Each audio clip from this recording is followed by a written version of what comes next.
This is your Barbados Today morning news update for Wednesday, September the 12th. I'm Emmanuel Joseph. Thanks for joining us. Topping the news at this hour, a proposed law that abolishes the automatic death sentence for murder has been put on hold. Yesterday, after hours of debate, acting leader of government business in the House of Assembly, Lieutenant Colonel Jeffrey Bostick, moved a successful motion to suspend discussion on the Offences Against the Person Amendment Bill 2018 for further consideration by the government.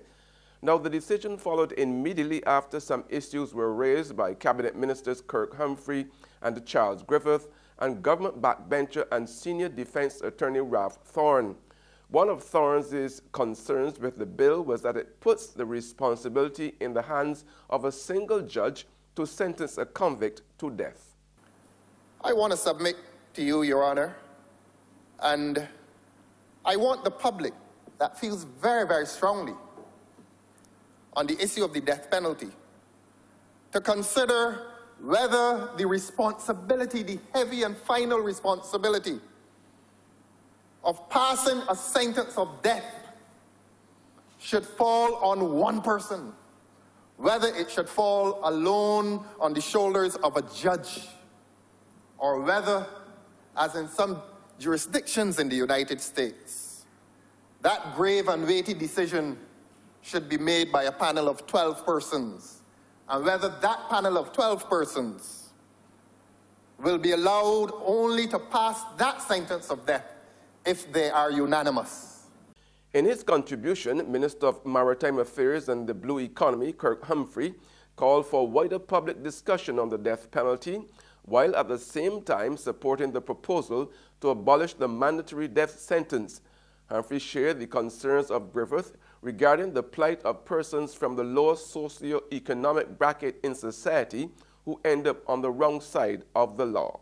But I share his views, and I know it is disproportionate in the way that persons born into certain classes may find themselves one before the court and two guilty.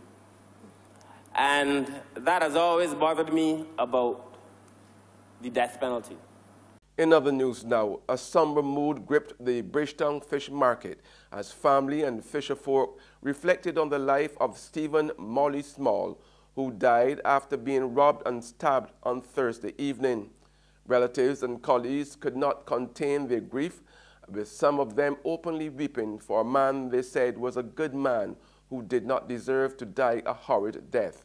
His grieving mother, Elsa Small, was visibly distraught as she sat at the Bridgetown Fisheries Complex where her son plied his trade. My life and he gone. I can't hold it no more and tell you that he gone. If I could bring back Mom, I will bring back daughter, but I cannot. The best child I ever had to bring back gone. And thank you very much. And Sharon Bellamy Thompson, who said she worked with Maul for nearly 2 decades, poured praise on his character. When I first got the news, I was shocked. I burst out into tears. I've known Molly for at least worked in the setting with him for like close to 20 years. A humble man, a great man, and you know the market always have little ends of noise. I've never heard Molly curse. I've never saw him got angry.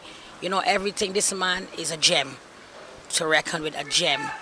There's not another person in here that I can identify Molly ways with.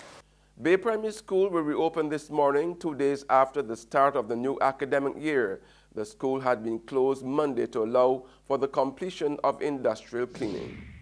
In sports now, the Guyana Amazon Warriors are through to the finals of the Hero Caribbean Premier League. The Warriors beat the Trinbago Knight Riders by 2 wickets in Guyana last night to face the winner of the eliminator between Jamaica Talawas and the St. Kitts and Nevis Patriots this evening. There's regional and international news after this short break. BIT's Central Bank Meets Blockchain Conference is the only conference in the world that brings together regulators, governments, and private entities to discuss how they might work together using blockchain to make a positive impact on the lives of the people in the Caribbean.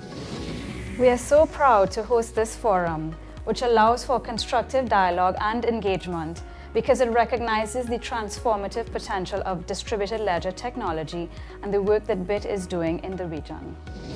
Blockchain technology has the power to address the demand for easier and real-time KYC solutions while improving overall KYC standards.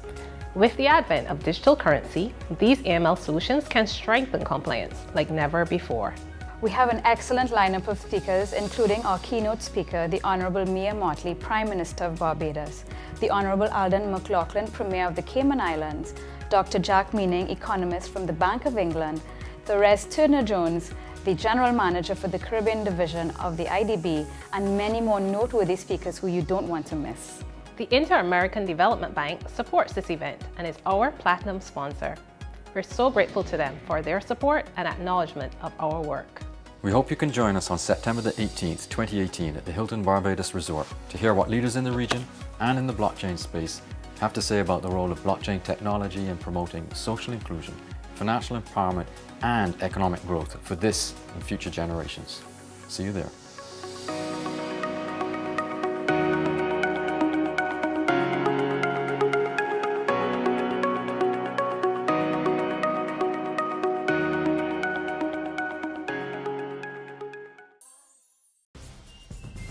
We're back with news from the region now. Antigua and Barbuda has taken a major step towards making the Caribbean Court of Justice its final court of appeal.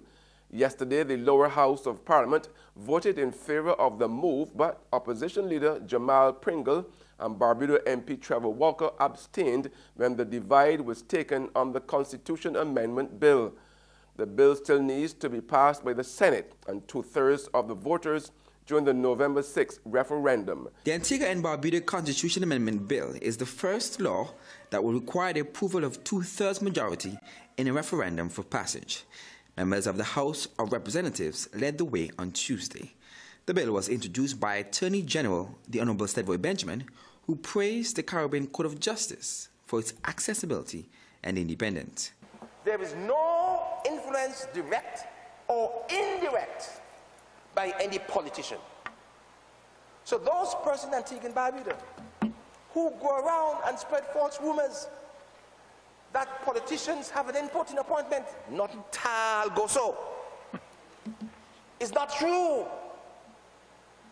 Don't let those naysayers fool you. Prime Minister the Honorable Gaston Brown also offered his support for the court. He says offers have been made to those opposing the move to the CCJ to discuss the matter at public forums as part of the education campaign ahead of the November 6th vote.